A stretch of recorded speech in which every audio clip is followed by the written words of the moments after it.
Number 10. Marriage blocked. No marriage. Recently in the comics, during the beginning of Sinister War in issue number 1, Peter was getting ready to propose to Mary Jane again after years of them not being together, not really being allowed to get together due to his deal with Mephisto. Finally, it seems as though Peter and Mary Jane are ready to once again move forward together as a couple. Peter has a ring ready and everything, and he plans to propose to Mary Jane following her big movie premiere. Unfortunately, fate and kindred have other plans for Peter. Instead of Spider-Man getting to propose later in the evening, their night is interrupted by a newly formed Sinister Six, and that's just one of the versions that it turns out Peter will have to face throughout the long night. Number 9. Proposal denied. Even when Spider-Man was able to propose to MJ, it didn't go as smoothly as he'd hoped the first time around. Granted, Peter didn't really have great reasoning or timing for proposing. He was pushed into the proposal idea sort of by his Aunt May, who at the time was in critical care. So I mean, how are you gonna say no? At this point, he and MJ were more friends than lovers, but Mary Jane, who is becoming more and more known for her kind and caring nature, was looking after Aunt May while she was in the hospital, despite the fact that Aunt May wasn't actually her own aunt and she and Peter were more friends at that time. Mary Jane still obviously thought of Aunt May as family, and honestly, considering what her family life has been like throughout the comics, I can't say I'm surprised that she'd feel that way. Aunt May has been there for Mary Jane at times when MJ's own family wasn't or couldn't be. Peter ends up taking his aunt's advice, who suggests that he settle down with Mary Jane. He decides the best way to approach this topic is to surprise Mary Jane in the evening, knocking on her door and offering her some Cracker Jacks, which have a ring hidden in the box. Wow, so romantic, Peter. Mary Jane takes the ring but later returns it, adding to Peter's frustrations of that day and basically breaking his heart. Honestly, not the best idea for a proposal Peter's ever had, so I'm not really surprised it went that way, but I also love how Mary Jane's like, we should just be friends, like don't worry about it, I gotta be a free spirit. And Peter's like, she never wants to see me again. So dramatic, Peter, relax. Number 8. Chameleon. In his first appearance, Chameleon left Spider-Man running away in tears, ruining the day he ever became Spider-Man. Chameleon may have been apprehended in the end of issue number 1 of Amazing Spider-Man, but somehow it still felt as though he came out on top. Dang it, because Chameleon, you know, he's a villain, so he shouldn't win. Although I am kind of rooting for him sometimes. During their conflict, Chameleon attempted to make it seem as though Spider-Man was up to no good, impersonating him while committing acts of thievery and fleeing from the police. Oh no! Even once Spider-Man managed to catch him, it still seemed as though Chameleon might get away. Fortunately, Spider-Man had his spider sense to let him know something was up. He managed to get away from Chameleon, but it was only because Chameleon's disguise had become damaged in the fray that the villain was caught at all. So Spider-Man didn't even really win that day. It was more just like Chameleon made a mistake. And it was like, dang it. Now it's revealed who I am, because you can see the Spider-Man suit underneath and I was impersonating Spider-Man. How embarrassing. Number 7. MORLUN. Not only has MORLUN proven himself to be a formidable foe in various storylines, with him taking on all of the Spider-Verse twice in the Spider-Verse event and Spider-Geddon in the comics, in addition to taking out multiple Spider-Folks / Spider-Totems along the way, but he also went toe-to-toe with Spider-Man in the other. The worst thing / I guess best thing for MORLUN fans about this story is how MORLUN doesn't just ever go for the like 1-2 knockout. MORLUN seems to prefer drawing out his victory, teasing his victim if you will, and enjoying Spider-Man's suffering. It's probably because MORLUN's used to winning so much, he's used to devouring Spider-Totems, so he's like, we'll just let this play out. At one point, MORLUN devours Spider-Man's eye in a fight and beats him to within an inch of his life. However, while this definitely feels like a victorious moment for MORLUN and Spider-Man was beat here, he would eventually recover, meaning that MORLUN didn't get a straight victory over Spider-Man. In fact, he'd even like heal his eye back. But of course, villainous victories rarely ever get to be permanent, so I think we still need to count this one. Number 6. The Lizard. While Lizard doesn't do anything crazy like succeed in completely killing Spider-Man or anything like that, he does beat him in the race against time to save his friend, Dr. Curt Connors, who, you know, is also the Lizard.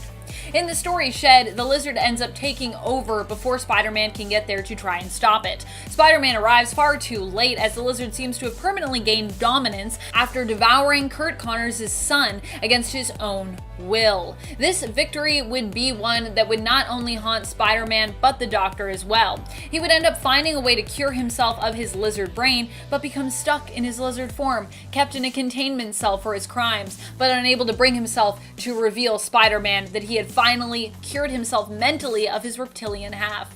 This whole thing is just like a super big lizard win in my mind, because even when Connors frees himself of the lizard, he's still stuck in the lizard form, and he still is like, I feel too guilty to even be able to tell people what's really going on.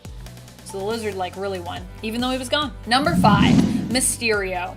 Mysterio recently got a pretty big win in the MCU, in typical Mysterio style, I must say. While he hasn't been doing too hot in the comics lately, in the Marvel Cinematic Universe, in Spider-Man Far From Home, Mysterio managed to earn Spider-Man's trust and even infiltrate S.H.I.E.L.D., making them believe he was a hero from an alternate world. I'm not going to lie, even I personally wanted to believe it. It turned out this was not true, and while his backstory was a little different here, Mysterio here was still a master at illusion and a full-on villain. In the end, Quentin Beck would seemingly die during a confrontation with Spider-Man, but it turns out he had one more trick up his sleeve. And at the end of the film, we see a video recording of Beck that incriminates Spider-Man and also reveals his true identity as Peter Parker. He's going to be in a lot of trouble in the next movie, I think. Number 4, KRAVEN. KRAVEN's Last Hunt is a story that forever sticks out in comic book history. Especially in Spider-Man's history, it is a dark tale where KRAVEN finally captures his most prized prey, Spider-Man.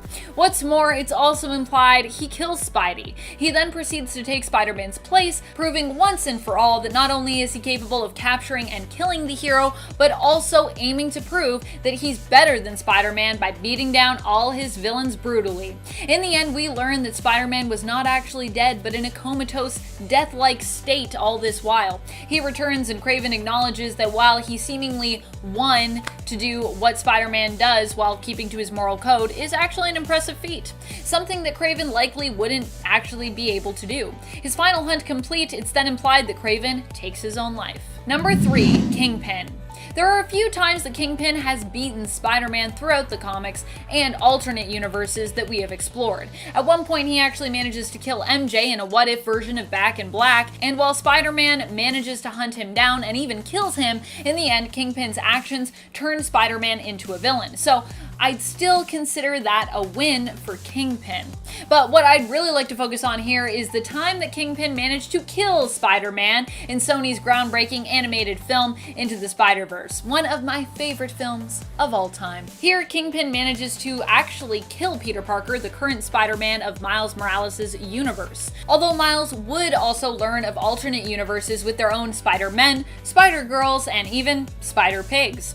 He would also learn of his newfound powers and himself have to protect the city as a new Spider-Man. But still, when it came to the Peter Parker of his reality, Kingpin killed him. He dead. He dead. So dead. Never coming back.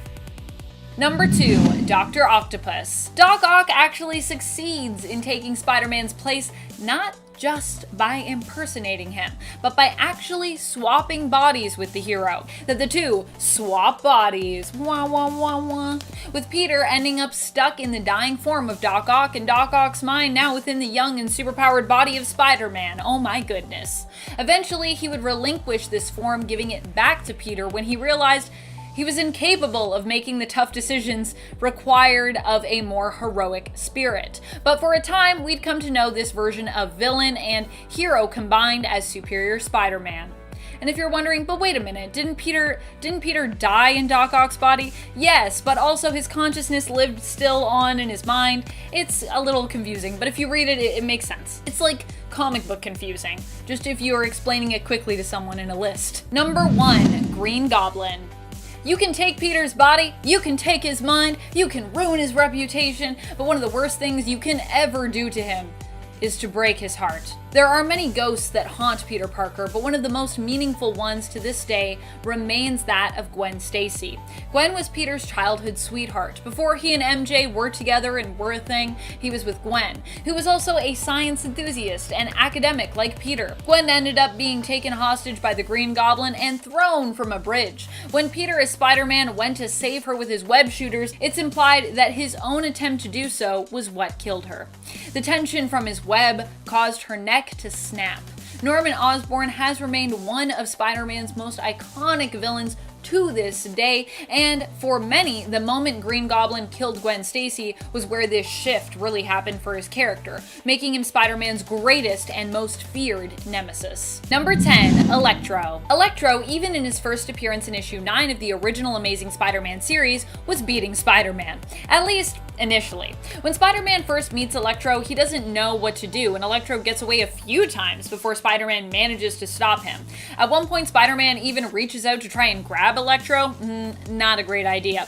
While Electro is in his electric shock condition, his words, not mine, it turns out touching him is deadly. Spider-Man survives the great electric shock he is given, but is forced to modify his costume in order to take on Electro in the future.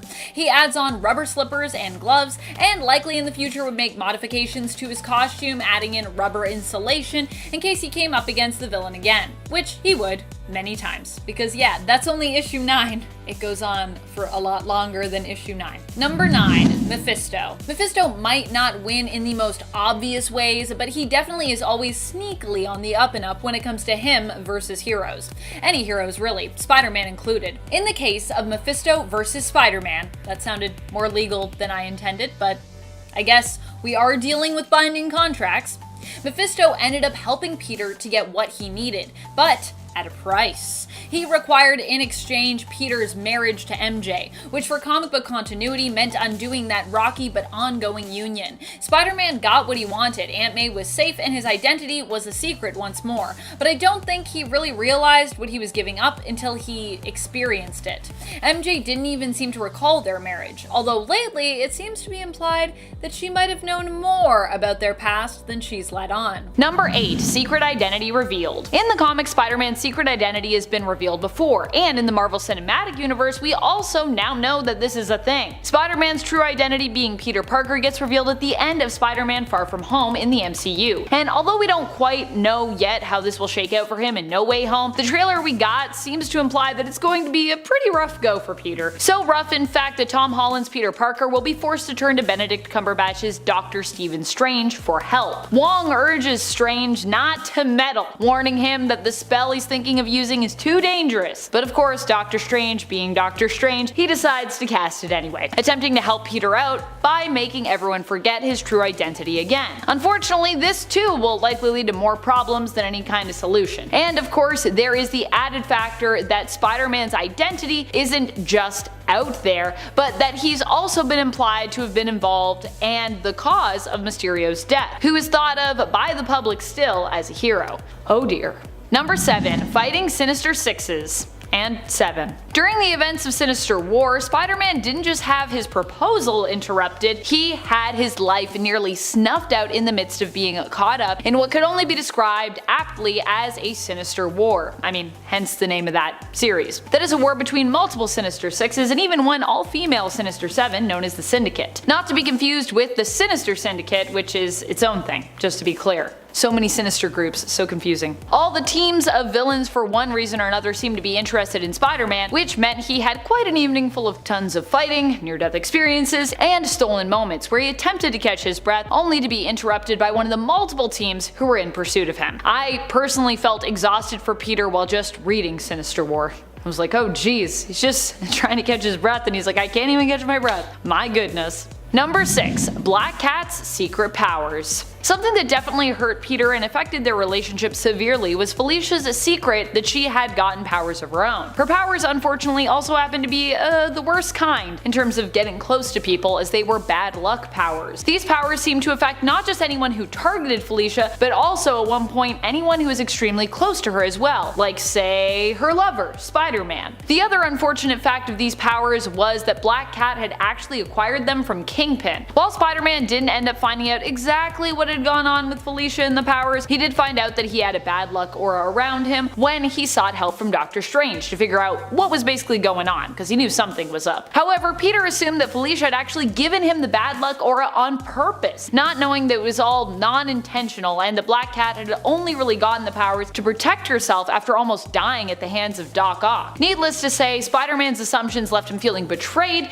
and he broke up with Black Cat. Number 5. Mysterio pretends to be a friend and a hero. In the Marvel Cinematic Universe, the whole reason that Peter's identity has seemingly been revealed is because of his interaction with Mysterio. At least, as I said, that's what it seems like thus far. Mysterio initially appeared to be a hero and a friend to Peter, claiming initially to have hailed from an alternate Earth that was lost because Mysterio was unable to succeed in protecting it. Mysterio claimed that the beasts, elementals that threatened his Earth, now threatened this one, and that he has come to basically try and stop them, hoping to succeed this time around on this Earth with the help of Spider-Man. Spider-Man is not sure at this point if he actually wants to be a hero or if he instead wants to give it all up and just be, well, a normal high school kid. He gives Mysterio the Edith glasses bequeathed to him by Iron Man following his death. And these glasses are not only super cool looking, at least I think they're super cool looking, but super important as they allow whoever has control over them, along with security clearance, to control a network of satellites as well as pretty much a massive drone army. It turns out that Mysterio really wants access to create a great illusion that will ensure his place as a world leader and a hero after being snubbed many years before by Stark himself. When Tom Holland's Spider-Man realizes that Jake Gyllenhaal's Mysterio is really a simple man named Quentin Beck, who is in actuality the villain of this story, you can imagine how awful he feels, and what hoops he is forced to jump through in order to save the day. Number 4. Ben returns as Jackal. Ben Reilly really had a rough go. This point is not only a revelation that it turns out was tough for Peter, but was also a reveal that made things hard for our alternate Spider-Man, once known as the Scarlet Spider, Ben Reilly. Following the end of the Clone Saga, it seemed as though we'd lost Ben forever. But let's keep in mind that Ben never really dies, but is pretty much the hero who always comes back. Although he doesn't always come back as a hero. We later learn that Peter's friend and clone Ben Reilly only died to be resurrected again and again by the Jackal, who was using him in experiments to basically create the perfect clone. This experience drove Ben insane, however, and so at one point he returns only to kill Miles Warren's Jackal and take the name for himself, becoming a villain and the new Jackal. Gasp. Number 3. Death of Tony Stark. In the Marvel Cinematic Universe, something that hit Peter really hard was the death of Tony Stark. Initially, it had been Spider-Man himself who had perished in the snap when Thanos kills half of the universe using the Infinity Gauntlet. Peter was part of the 50% who lost their lives and seemingly turned into dust. He would return when Hulk used the Infinity Stones to bring everyone back 5 years later, but Iron Man would be forced to use them one more time to eliminate past Thanos and his army, Thanos from the past. Being Tony was just a man, using the Infinity Stones to do something so great and so extreme not only exhausted his energy, but caused him to lose his life. Also, he had them like in his suit, so probably not as good as having them, on a gauntlet that was made for that. This gave us a heartbreaking scene between Tom Holland's Spider-Man and Robert Downey Jr.'s Iron Man, where the two heroes once more were forced to say goodbye to one another near the end of Avengers Endgame, leaving Spider-Man without his mentor and feeling kinda lost as he continued to discover what it really means to be a hero, and if he actually wanted to become one at all. Number 2. Accidentally causing harm to Carly Cooper. It's hard being Spider-Man, not just in terms of all the heroics or all the people he has to save, all the responsibility he has as a hero, and even not just in terms of his own personal trauma and his struggles as Peter Parker. But one of the hardest things about being Spider-Man is really the balance between those two worlds. It's a dangerous life, and either Peter Parker is often forced to lie to people in order to protect them from it, or he tells them the truth, bringing them into the hero fold, but putting them potentially at a great risk.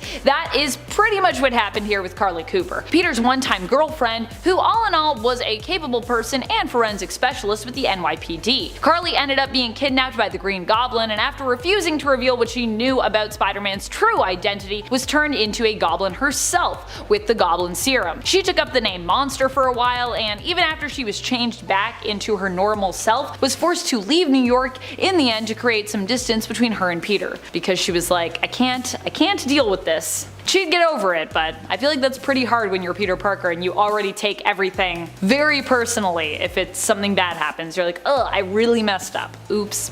I'm the worst. That's Peter. Number 1. Peter's death. On our part 1 we talked about one of the times Peter died in the comics, though not in the main continuity, and here we're going to be doing the same. In fact, this death is very similar in terms of it being from an alternate reality where Miles Morales' Spider-Man also exists. We're talking about Peter's death in Into the Spider-Verse. This reality in the animated universe is still seemingly considered 1610, though it does differ from the comics. It's not comic 1610, It's Animated Universe 1610. Here, Miles' own Peter Parker, who is blonde, dies during a fight with Kingpin, and Miles actually witnesses it. His death is heartbreaking not just for Miles, who now finds himself the only surviving Spider-Man in his reality, without anyone initially to mentor him like Spider-Man said he was going to, but Peter's death here is also heartbreaking for his girlfriend, Mary Jane, who only after his death reveals his secret identity to the world, and for all of New York and possibly planet Earth, who knew him as their friendly neighborhood hero. Number 10. Donna Troy and Terry Long. Donna Troy was known at this time as Wonder Woman's little sister. She is the hero known as Wonder Girl, who is spun as being an Amazon from Themyscira, like Wonder Woman, but a teenager. Terry and Donna's relationship ended up becoming so serious that the two got married, and he was such a constant when it came to the Titans as a supporting character that even Starfire, Donna's BFF, ended up developing a little crush on him, and he on her, to be honest, that was also pretty creepy. Donna and Terry ended up having a son together before Terry filed for divorce and a restraining order because Donna's superhero lifestyle was too dangerous for him. In the end, he and both his daughter from a previous marriage, oh yeah, he was married and divorced before he ended up with Donna, and he and Donna's son ended up dying in a car crash because, well, probably no one wants us to remember their weird and pretty awful relationship. Number 9. Black Cat and Wolverine. Wolverine and Black Cat Claws was a 3-parter released in 2010. When Felicia Hardy first met with Wolverine, they were both kidnapped by KRAVEN the Hunter in order for him to, well, hunt them down on his beautiful tropical island. The ultimate game of manhunt, I'd say. Now, when the issue started, Black Cat and Wolverine weren't really a fan of each other naturally, but when you're running and fighting for your life, emotions will probably be a little tender, a little exposed. But hey, nothing brings two people closer like beating up bad guys to a pulp, or of course, long walks on the beach. Either one's fine. So while it turned out that KRAVEN was actually a robot the whole time, spoilers, the real villain all along was Arcade and his girlfriend, White Rabbit. Bunch of fun games they're putting on there. They were behind all of this, and in the third part of the story, the cover alone suggests that the pair got much closer than the beginning of the tale. Black Cat steals a helicopter, Wolverine almost gets eaten by a fish, it's pretty tense. Later on, Black Cat admits that Wolverine was growing on her, and then a few days later, on a date, Black Cat also reminds Wolverine that she too can smell pheromones. And then we'll leave the rest up to your imagination. Number 8. Catwoman and Nightwing. Another one that I'm sure we'd rather forget. For those who aren't aware of this romance, it has definitely been shipped before by people, and the idea of Catwoman and Nightwing together has even made its way into the comics. Albeit it was mostly Selina doing the seducing here and Nightwing kinda just trying to make her stop, but definitely appearing at least a little tempted. I mean, this is Selina Kyle after all, who wouldn't be tempted, you know what I mean? Catwoman did some flirting and kissing with Nightwing while attempting to go after the same diamond that he was looking to protect. In the end, he figured out what she was really looking to do with their little dalliance, making sure that Nightwing decided to kiss and tell, thereby making Batman jealous. What? Selina, ew! This whole thing is pretty gross, and especially as like some sort of weird jealousy bait. Not even just because of Catwoman's motivation in this story, but because Nightwing is like a son to Batman, so that's like Catwoman making out with her own stepson.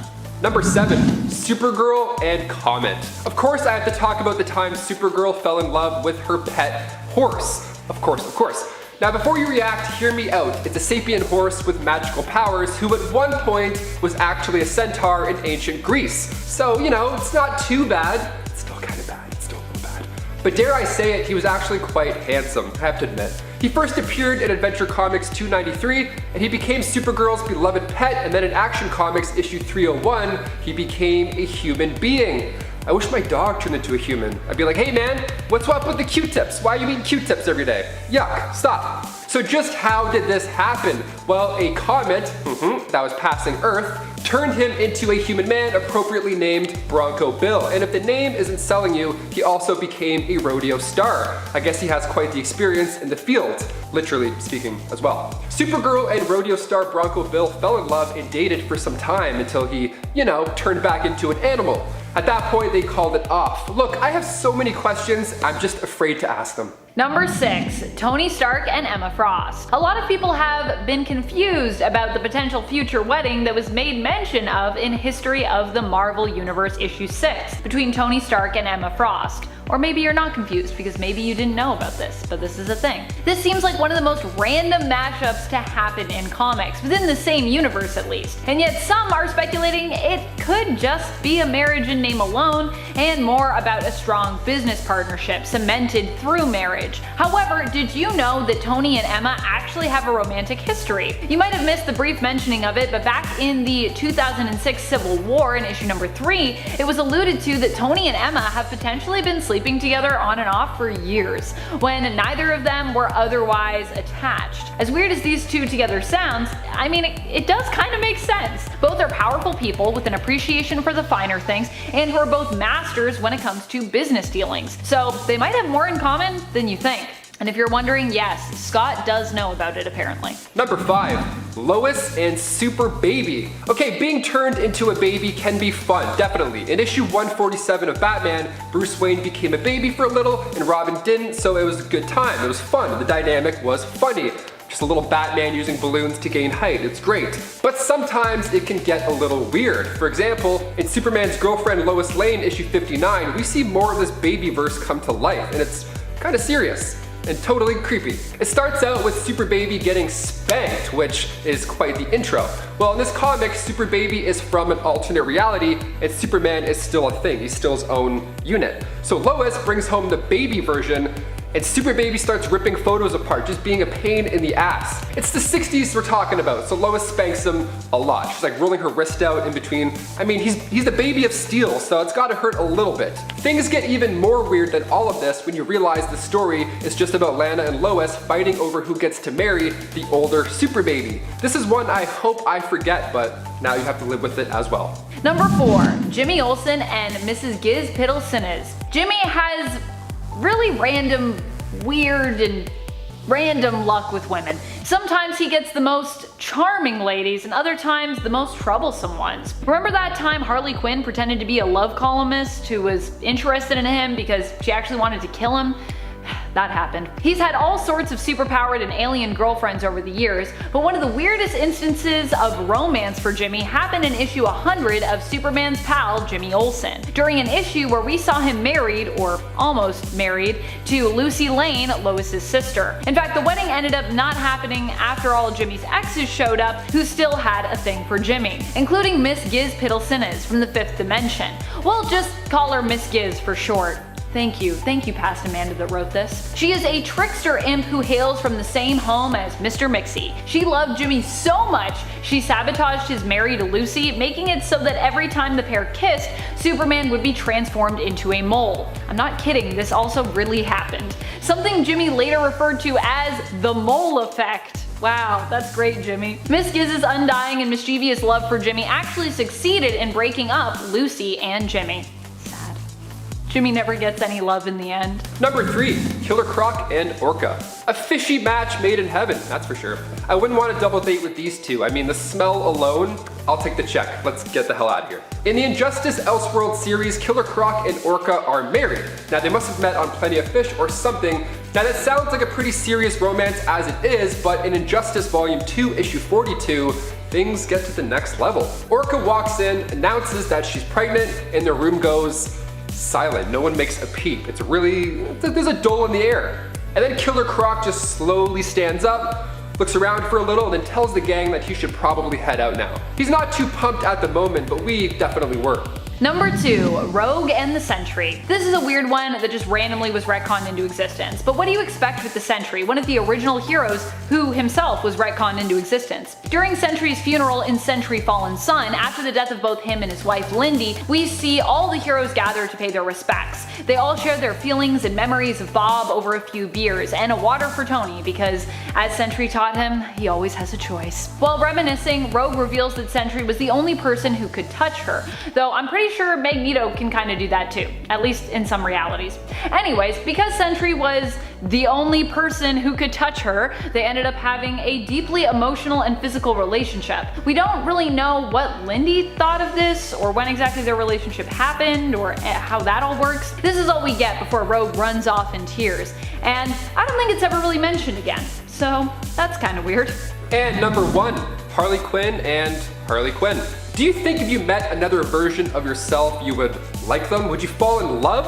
I had this conversation with my friend after watching Loki recently. I could date myself maybe for a week, and then I would go through my phone and be like, who's this guy? And I'm like, you tell me, bro. But when Harley Quinn met herself back in 2016's Harley's Little Black Book, she fell in love. It was great. From Amanda Conner and Jimmy Palmiotti, we get to see 6 issues where Harley teams up with other big names, like Superman, Lobo, but then things get unique when Harley meets herself in one of these fun alternate universes, and it's great. They love each other, it's a ride. This whole issue was a good time, but it just honestly made me think if I could date myself.